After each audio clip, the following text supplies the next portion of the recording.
And we're getting some important update vis-a-vis the Union Home Minister, Mr. Amit Shah, who's now reached Dibrugarh in Assam. Remember, the Union Home Minister is headed to Arunachal Pradesh to launch the Vibrant Villages program that is aimed at comprehensive development of villages at the India-China border.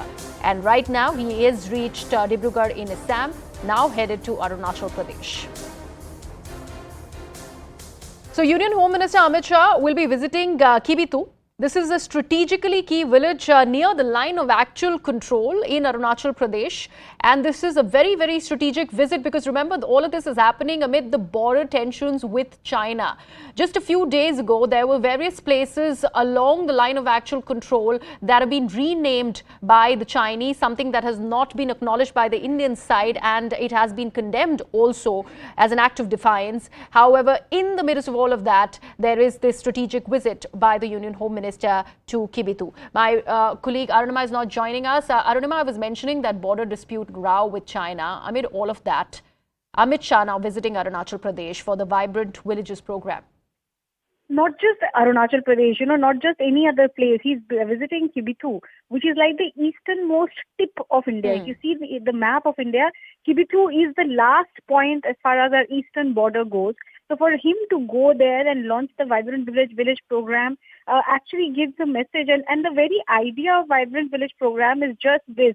Places which are inaccessible, which don't see mainland Indian tourists go there, or villagers there get any, alternative employment. They're dependent on either their nomads and they're dependent on grazing their cattle, or they just leave the villages and move towards mainland in order to seek employment. So the idea behind Vibrant Village is to create employment opportunity for them there, take their local produce, market them in mainland, encourage mainland Indian tourists to go there, make infrastructure development.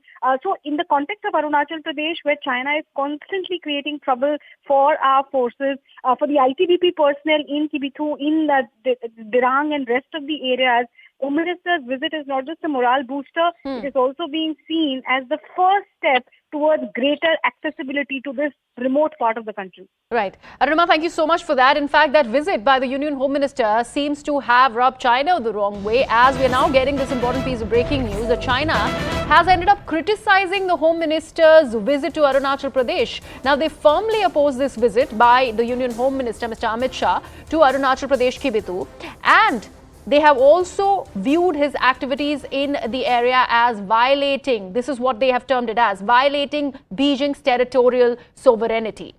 My colleague Siddhant is joining us for more on this. Siddhant, China continues to brazen it out after trying to rename territories along the line of actual control. Now they talk about how this particular visit by the Union Home Minister, Mr. Amit Shah, is violative of the territorial sovereignty of Beijing. What do they exactly mean by all of this? Can you contextualize the statement that they've put out?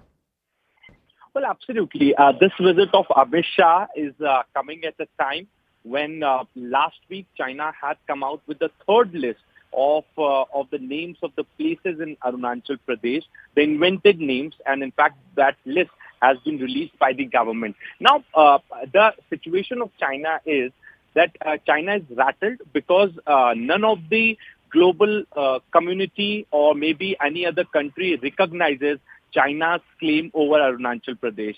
America has completely objected to unilaterally or forcefully changing status quo as far as the state of Arunachal Pradesh is concerned. Then China did try to create problem through Bhutan, but we saw that how His Majesty King of Bhutan visited India last week. Now, Home Minister Amit Shah is going to Arunachal Pradesh. Perhaps he has already reached, and it's a 2-day visit of Home Minister Amit Shah. He'll be visiting villages on the line of actual control, and in fact, several schemes of the government of India are going to get launched in those villages next to LAC, which China claimed as its territory. And this is perhaps the reason when question was asked to the spokesperson of the Chinese Foreign Ministry, he responded that those territories those territories belong to China. So, so completely, it's quite evident that China is rattled because none of the countries are supporting China's claim over Arunachal Pradesh or unilaterally changing status quo. Neither America nor Bhutan, none of these countries are supporting. Yeah. The strategy with China comes up each time around, as far as Arunachal Pradesh is concerned, doesn't get accepted by any of these countries. And this is perhaps the reason now, since Home Minister Amit Shah is visiting Arunachal Pradesh, and he's going into the interiors of Arunachal Pradesh, the villages next to LAC, and going to launch the government scheme for the upliftment of the villagers living next to LAC. Yes. China is rattled, and China doesn't want the development to take place in those areas which fall under the Indian jurisdiction. And this is perhaps the reason that they have kept development inside. They have kept development aside, and they have again played politics by saying that particular territory belongs to us. Okay, absolutely. Siddhant, thank you so much for that. And